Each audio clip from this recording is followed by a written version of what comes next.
कुमार अंबुज की कविता खाना बनाती स्त्रियाँ। जब वे बुलबुल थीं उन्होंने खाना बनाया, फिर हिरनी होकर, फिर फूलों की डाली होकर। आपने उन्हें सुंदर कहा तो उन्होंने खाना बनाया, और डायन कहा तब भी। बच्चे को गर्भ में रख कर उन्होंने खाना बनाया, फिर बच्चे को गोद में लेकर उन्होंने अपने सपनों के ठीक बीच में खाना बनाया। तुम्हारे सपनों में भी वो बनाती रही हैं खाना।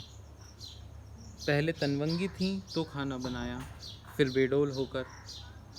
वे समुद्र से नहाकर लौटी तो खाना बनाया, सितारों को छूकर आईं तो भी। उन्होंने कई बार सिर्फ एक आलू एक प्याज से खाना बनाया, और कितनी ही बार सिर्फ अपने सब्र से। दुखती कमर में, चढ़ते बुखार में, बाहर के तूफान में, भीतर की बाढ़ में उन्होंने खाना बनाया। फिर वात्सल्य से भरकर उन्होंने उमक कर खाना बनाया। आपने उनसे आधी रात में खाना बनवाया, 20 आदमियों का खाना बनवाया, ज्ञात अज्ञात स्त्रियों का उदाहरण पेश करते हुए खाना बनवाया। कई बार आंखें दिखाकर, कई बार लात लगाकर, और फिर स्त्रियोचित ठहराकर आप चीखे, उफ इतना नमक, और भूल गए उन आंसुओं को जो ज़मीन पर गिरने से पहले गिरते रहे तश्तरियों में, कटोरियों में।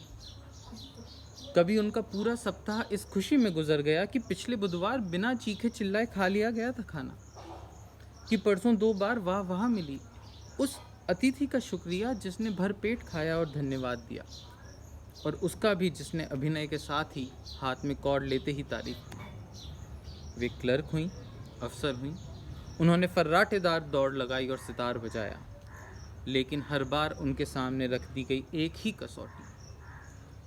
रात की चढ़ाई पर बेल रही हैं रोटियां, उनके गले से, पीठ से, उनके अंधेरों से रिस रहा है पसीना। रेले बह निकले हैं पिंडलियों तक, और वे कह रही हैं यह रोटी लो, यह गर्म है। उन्हें सुबह की नींद में खाना बनाना पड़ा, फिर दोपहर की नींद में, फिर रात की नींद में, और फिर नींद की नींद में उन्होंने खाना बनाया। उनके तलुओं में जमा हो गया है खून, झुकने लगी है रीढ़, घुटनों पर दस्तक दे रहा है गठिया।